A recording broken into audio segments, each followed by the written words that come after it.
Hello and welcome again to Geometric View. Think Kerala and anyone starts counting its blessings. A long coastline, a beautiful landscape, arresting natural beauty, pristine backwaters, 100% literacy for more than 3 decades. An exposure to almost every country and culture in the world, particularly to the Arabic, Portuguese, Dutch, French, and British. A diaspora that is a few million strong and who send home more than ₹1 trillion every year in remittance. 44 rivers, 120 days of rain every year. A public health system that is now acclaimed around the world. 4 international airports and planning a 5th. Among the few places in the world which host the Biennale. Life expectancy and infant mortality rates that are among the best in the world, spice capital of the world, and bang in the middle of the international sea route between Singapore and the Middle East. And yet, despite this absolutely enviable list of riches for any place in the whole world, Kerala is punching way below its weight. Is it prosperous? Sort of. Is it a paradise? Not really. So what is it? Like the cartoon character Richie Rich, Kerala is India's poor little rich state. So for instance, it cannot tap and market its sweet toddy or neera because of a maze of rules and regulations. A farmer in Kerala cannot plant a high-yielding rambutan fruit tree in a coffee estate, in a low-yielding coffee estate, because it violates the Land Reforms Act made 57 years ago. And the state cannot visualize a way to navigate out of COVID and rebuild livelihoods, but only think like the federal government of locking people in indefinitely. The poor little rich boy imagery came to the limelight again this week when India's Supreme Court gave its verdict on the Sri Padmanabha Swami temple, which sits in the heart of Thiruvananthapuram city, Kerala's capital. The court reinstated the trusteeship of the former Travancore royal family on the temple's administration.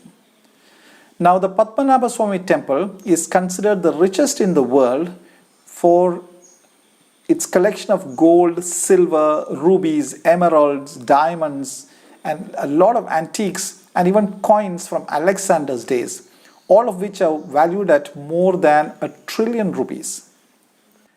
However, the temple earns just about enough to pay salaries staff. 2 kilometers from the temple sits the Kerala government, the other poor little rich boy of the tiny but beautiful capital of Kerala, Thiruvananthapuram. When this government came to power in 2016, the finance minister, who is an economist, had said that the treasury was empty. And the government then proceeded to release full-page, front-page advertisements in most of the Kerala dailies and some of the important national dailies, spending quite a few million rupees. That's like a family head calling his family members and saying, "Hey, know something? We're broke. So what we're going to do is hold a feast, put up a pandal and celebrate because we need to tell the whole world that we'll come back more powerful, stronger." Then came the Oki cyclone, and then Kerala had the floods in 2018 and 2019, and this year there's COVID. In 2018, after the floods, Kerala had come out with a begging bowl in front of the world. 2020, COVID is a time to trigger that thought again. Keralites should now fear another round of full-page advertisements. And worse, we come to know this week that the state is perhaps so broke that the Ramadan kits for Kerala came from the UAE consulate. So how has the state managed to remain a pauper on top of its riches? Ask around and you get answers like corruption, unhelpful trade unions, nepotism, or poor political leadership. But many of these are generic and apply to the rest of India as well. So let's consider some that are more Kerala specific. To put them as A, B, C, an addiction to remittance, a blatant disregard for law, and a compulsive conspiracy theory for everything. The addiction to remittance has been ingrained in Keralites for nearly half a century now, counting from the 1970s. Annual remittances over the past few years have been over ₹1 trillion. Unfortunately, all that money has not gone into capital formation or productive investments. The Gulf migration actually solved or at least camouflaged Kerala's unemployment crisis to a large extent. But unfortunately, alternate job opportunities were not created in the state until the 1990s, when the IT, tourism and health sectors emerged to absorb some of Kerala's youth. B, a blatant disregard for law. Not that this is something specific to Kerala, but what is worrying is that this trend is being observed in Kerala too. In recent days, there have been a number of instances where political leaders have threatened law enforcers in public. Now, these are the people who control the trade unions, and you can imagine what potential investors to the state would think. There has been such trouble that one of Kerala's well-known industrialists, Kochausef Chittilapalli, even went to the extent of unloading his stuff from a truck.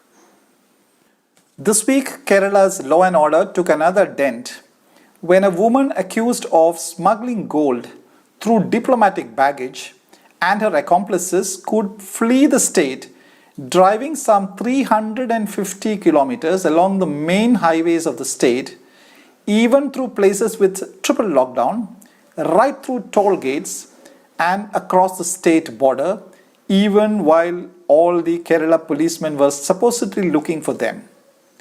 And once they were out of Kerala police's territory, the National Investigation Agency could easily nab them. See, a conspiracy theory behind almost everything. As the joke goes, if it was a team of Keralites who were planning a man on the moon mission in 1969, that team would still have been discussing 51 years later all the possible dangers on the moon without ever sending a man out there. One senior communist leader in Kerala has seen a conspiracy behind the coronavirus. According to him, the coronavirus is a result of extreme right-wing capitalist economic policies, and therefore we need to fight an ideological warfare against the virus. These conspiracy theories have delayed almost every project in Kerala. One example, that of the Vallarpadam port in Kochi, Kerala's commercial capital, from the time it was dreamt to the time it was realized, took almost 70 years. So journalists in Cochin say that at least 2 generations of them have reported about that port and retired. Even more striking is the case of the Vizhinjam project in the south of the state. In 1906, Malayalam Manorama, the leading newspaper of the state, reported that the Vizhinjam project should not be delayed any further. 114 years after that report, that port is now under construction. For nearly half a century, many Kerala families earned their bread by educating and exporting their sons and daughters abroad. Now, even that looks difficult given the ever declining standards of Kerala's higher education. So, Kerala's youth who can afford it are now going abroad for higher studies, from Canada to the UK and from Australia to China. In fact, it was some medical students from Kerala in China who were among the early carriers of coronavirus to India. Kerala's much publicized and much acclaimed education and health sectors have deep ironies embedded in them. For example, on the education side, of Kerala's 500,000 plus government employees, nearly half are employed in the education sector. And of the salaries paid out by the state government, the education sector accounts for as much as 49%. And yet, for all that investment in education, the market gives it a thumbs down, and youth travel abroad for higher education without preferring what is offered in Kerala. Much the same goes for the health sector.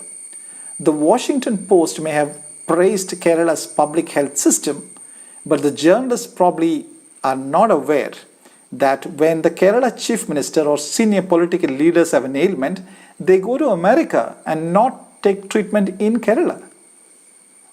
What is worrying is that the expectations of people from the government have fallen so low that recently, when an MLA in Kottayam district sanctioned an LED bulb to a village, it was praised and even published in the largest circulated daily.